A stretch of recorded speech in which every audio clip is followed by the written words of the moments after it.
All right, everybody, I got some good news and some bad news. So we now have a update on Marcy's Journal. It was originally supposed to come out on November 15th, all versions.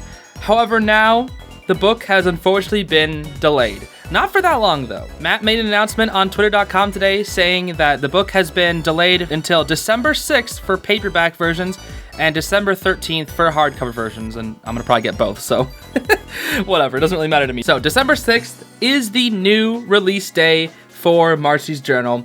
3 weeks later, that's fine. So as a sort of apology gift, Matt has given us another sneak peek into Marcy's Journal. This time we have 2 random entries to check out. We actually have 4. There were 2 that he released a couple weeks ago at a presentation down in Mexico called Pixelotl. And we're gonna check those out after we check out these latest 2 sneak peek pictures. So the first one, which is, these are all out of order by the way, is Enter 22. And it starts off with Marcy saying, "Had an interesting breakfast with Andreas today. First of all, I fell face first into a giant soft-boiled heron egg," which is quite interesting. Those things must be massive considering how big the herons are and how big Andreas is. And you can literally see Marcy completely covered in egg. Just ha ha ha ha. Got yolked head to toe. I couldn't even laugh because egg texture makes me gag, which honestly, I can agree. I'm not the biggest fan, especially soft-boiled eggs. I'm not a big fan of soft-boiled eggs. I like scrambled, but soft-boiled, not a fan. Yuck, yuck, yuck. While laughing, Andrew stabbed me dry with a 6-foot strip of toast, and then we got to talking. 6-foot strip of toast. My goodness, those cooks must be suffering making food that big. But honestly, I would love to dab dry with a giant 6-foot strip of toast. That sounds awesome.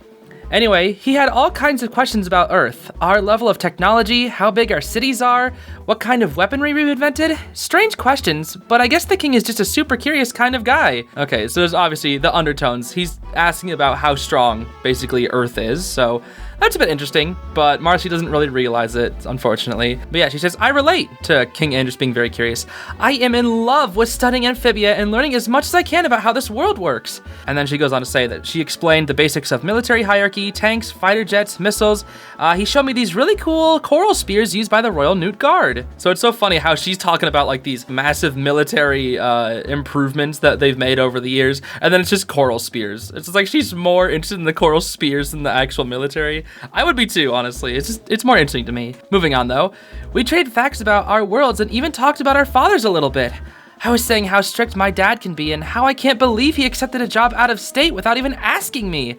Andreas laughed, saying his father was also very strict and hard to please. We have so much in common. Which, this is the kind of stuff that we see, where Andreas was talking about how Marcy poured her heart out to Andreas. Maybe not so much, I know he said over Flipboard, but this is just them bonding. They start to bond, and this is really good stuff. This is also an entry 22, which our very first sneak peeks were the very first pages, so this means they've also been, having a chance to talk before this. The next entry, or technically the previous entry, since it's entry number 16, is, "I can't sleep. I've been tossing and turning for hours thinking about Anne and Sasha. Where are my girls? I'm having a blast here, but I miss them, and I'm worried about them, and, well, it's my fault that... Sorry, Joe. I'm still not ready to talk about this." And then down at the bottom, she has a cute little picture of Anne and Sasha down over there. "And Sasha, you girls are okay, right?" Which is unknown, actually. And then we have a little Marcy down at the bottom right. It's nice. This is a really nice entry. It definitely shows that Marcy realized that she brought Anne and Sasha into this world. It really makes me, every time I see this like Marcy Journal thing where she's talking about, where she's like not ready to do this, she knows that it's her fault, it just gives more and more weight to Marcy's truth, which is honestly one of the best scenes in the entirety of Amphibia. I just love how it gives more weight to that, because as Marcy is saying Marcy's truth, it's such a deep scene because she's telling the truth and she's also lying, but it's like when she says, "I gave you this, I gave you everything," she's not lying. She really did give her everything. Like, yeah, she didn't really give Anne a choice, but she did give her everything, which is just so nice. You see how much Anne has changed from Amphibia, and even though it wasn't her choice to come there, she got everything. She changed into such a better person thanks to Amphibia, and I guess they all did too, so it's so funny how Marcy truly did give them everything, but she just didn't give them a choice. and that's the only thing I guess she didn't really give them. I don't know, really interesting stuff. Anyway, those sneak peeks are super awesome, but now we're gonna check out entry number 52 and 53 from Matt's presentation down in Pixelotl. The quality is a little worse, so I apologize for that, but this is an entry 52, so it's much later into the book, and it starts off with, I am so happy. I can't, it's incredible. I need a chance to catch my breath. Anne! She's absolutely just freaking out about Anne. Anne is here, Anne Boonchoy, like my best friend from back home. Anne, the sweetest goof that ever was. The gal who can serve a tennis ball faster than anyone I know. The one who can shoot boba out of her nose. I still do. I've never had boba. I'm gonna have to try boba someday just so I can see if I can shoot it out of my nose. Anna Banana herself is in the house. So the frog family that was stuck outside, turns out it was Anne's found family. You read that right. Her found family. It is so cute. My absolute favorite girl living my absolute favorite trope. They totally cling to her and love her so much. I can't believe Anne's been in Frog Valley this whole time. Okay, I gotta take care of these barbarians, but when I get back, I'll tell you all about Anne. I could fill pages talking about her, and probably will. I'm just so happy. Not only is Anne safe, but it looks like she's thriving. And it's really cool how Marcy noticed that Anne was thriving as well. Even though Anne said the same thing about Marcy, how it's like she's really gotten to her own. This is really her element. And then of course there's some extra notes. We have reinforced rope with iron spider silk when she falls off the frickin' rope. And then note to self, unflammable cloak preferable, because, you know, the funny. And then elder frog cranium 62 centimeters, wrinkles caked with soil. Valley former maybe? And it's just, that's her writing in Marcy at the Gates. This was written, this is what she was writing in Marcy at the Gates. Isn't that so cool? This is canonically, like, when she's writing, this is exactly what it's so cool, dude. I love it. I absolutely love it. Then we have the next page as well. This one's a bit blurrier, but we'll go through it.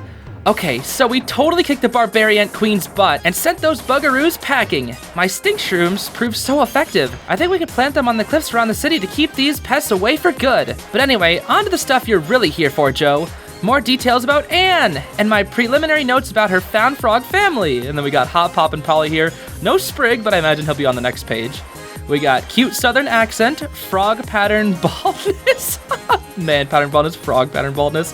Where are the planter's parents? Ooh, that's interesting. It's interesting that she noticed that right immediately. So Hop Hop, elderly grandpa and patriarch of the fam. Vegetable farmer and proud of it. A fellow vegetation nut. Stern and strict, but in a loving way, you know? Like very protective of his grandchildren. Wonder why? I have a good idea. Then there's Polly up next, and then she has a note that says violence behind her eyes. Not sure if my drawing conveys this. Pretty good. Another note down here, it's kind of hard to read, but I think it says pinchable little cheeks, who I wouldn't dare. So I imagine she wants to pinch Polly's cheeks, but wouldn't because she's scared of Polly, and I don't know.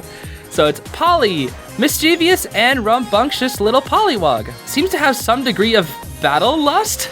Very opinionated from what I can tell. Younger sibling, but quite bossy toward her older brother. So there we go. That's about all the new Marcy Journal content that we got, and I absolutely love it. I just wanted to give you all a quick little update on those 4 pictures, because I was want to talk about the other 2 a while ago, but I wanted to put it in a different video, but now I'm going to put it here because, yeah, why not? There's the Marcy little sneak peek. There's the update.